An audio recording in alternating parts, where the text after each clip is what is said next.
Hello everyone, this is Nullis Geek, the owner of authortube's most untidy bookcase. As you can see behind me, it doesn't fit my books in there. Really. Really. And I was not very active last month because I was doing my NaNoWriMo, which I finished at 50,000 words. And this Nano Talks, this is the final one, are about some aspects of writing I came up as I was writing, and the reason I was not that active, especially in the second part of November, was because at some point I've reached the middle part, and the middle part, or as Save the Cat as a novel says, it's the muddle part, and this is the part that really hit me. I'm not a very fast writer. It's very hard for me to do 50,000 words a month. I can do 30,000 words if I have a schedule and I sit down and write. And Kill Team Omega still needs that 1,000 words, so I guess I have to sit down and write them after I get some of the personal rhyme hangover off. But the middle part was really a challenge because as Save the Cat writes, I've been reading Save the Cat writes a novel in November. I have read the story bits, and I was very happy to realize that my thin outline of Kill Team Omega hit every one of those beats around the point I was supposed to hit them in a 60,000 word novel. And I'm very happy about this because it wasn't planned. I haven't read Save the Cat. I started reading this around the 20th of November as I hit 30,000 words, and I was starting to have cold feet about the novel, because the middle part is the hardest. The middle part is where you have opened the plot, you have introduced all the elements, and you have to start tying them up and working towards the conclusion. It's a funnel, so the novel starts over here, it opens, and in the middle point you have to start closing it. In my opinion, of course, I'm not an expert writer, and some people may disagree with me, I may be wrong, but that's my view. And the middle part is very hard because you have to have a dramatic moment. You have to have either a minor victory or a major defeat for your main character. In my novel, I have a minor win. What I haven't thought before Saves the Cat as a novel is the B-plot, that the main character has to have an internal psychological journey. And as I was reading, I was getting dejected because I haven't included that. Then it hit me that my main character's struggle is that he's very well trained, he's overqualified, and he's in a job that is not quite right for him, and he's in the bottom of the ladder. So at the halfway point, after he has to endure a lot of superior officer jerking him around and put him in danger, and he always proves his worth and gets everybody safe, but lands him in trouble all the time, he assumes leadership. And with leadership, it means that he has to do something which is probably impossible at that point. And still he is under a very flawed organization in a very flawed world, and he has this inner drive to keep the order of this very flawed world. So that's his heart of glass. He wants to maintain order in a very flawed system where he is a pawn.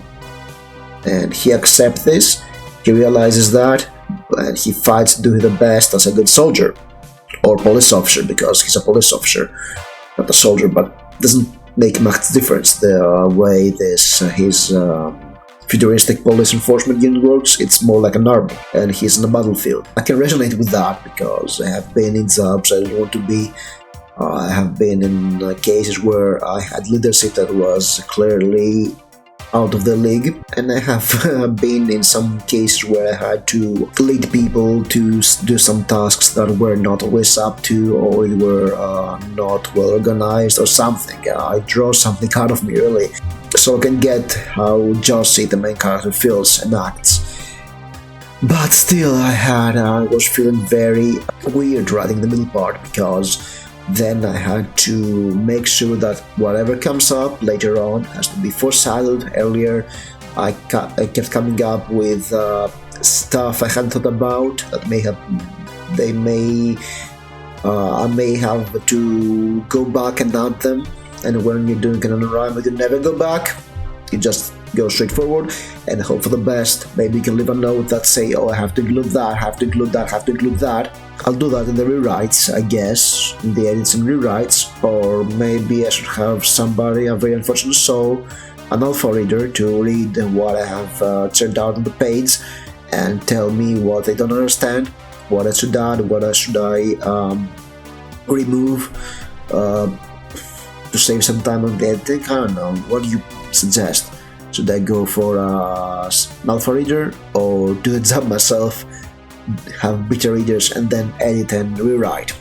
I'd love to hear your opinions. By the way, this is one of my gothic cups with the Hand of Glory. The middle part is always the hardest in my opinion. I mean, you can always go out there. I mean, my favorite example of a middle part that sort of annoyed me is Clive Barker's Weave World, who at exactly the middle of the book he introduces a new aspect of the plot, the Eden and Uriel, I think, and totally changes the plot of the novel and the aspect of it, and you can go wild and add something radically different in the second half. But it's Clive Barker. Clive Barker is an excellent writer and I'm not. Seriously, I'm not talented. You have to start tying things up, and sometimes there are strings that don't tie anywhere, especially if you're more of a puncher, I guess, and you come up with stuff as you ride along. I didn't know I was planting. I had a thin outline and we're coming up with the stuff. Actually, my previous NaNoWriMo video was about how to come up with characters very fast, and I'm very happy the way I work with characters, because I got some characters who were interesting, had some distinct personalities, and they rose up when I needed them to follow the plot. I wrote a certain character I liked, and I liked her attitude, and her background was really fitting what I had wanted to do with the second half. The second half is a storm in the castle sequence, and I've also added some third, it's a first person point of view that most of the book, but there are a couple of third person point of view scenes I have to sort of make first person scenes in a way. I had the main character say, I was not aware of that then, but this happened. One of those scenes works this way, there's another that doesn't, but I don't know, I think it's okay. People will like it either way.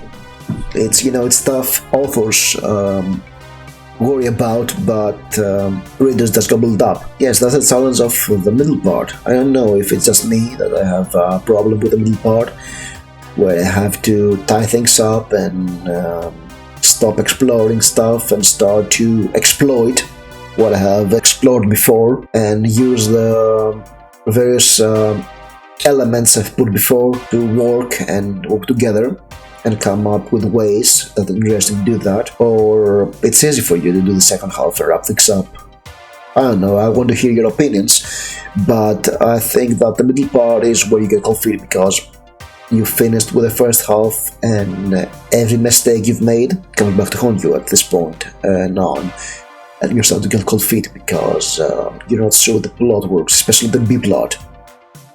I have to go back and do a lot of B-plotting to add scenes, because I just found out I have to do that very late in the game. Saves the Cat really helped this aspect, because I realized what I was missing before, and also I was reassured that I was doing something right by hitting all the bits at the appropriate spots, even by mistake, by osmosis, by writing experience, by reading books, by keeping things simple, because my whole point is I want to keep things simple in this novel, have a fun adventure story with lots of action, with lots of shooting stuff up and killing and some grimdark elements, cyberpunk action, military sci-fi elements, and there are some tropes like that, and I hope it works, really. So I want to hear your comments about the middle part, if you think this very unstructured video helped you in any way, or if you think I'm wrong about something. I want to tell me where I'm wrong, because I think if if I want to grow up and be better, I have to get some criticism, which is sometimes it's hard. So feel free to criticize me in the comments below if you like this video, or if you thought if you didn't like it but it was interesting, you can press the like button and subscribe for more author talks. Thank you for watching, and I'll see you soon. Bye bye.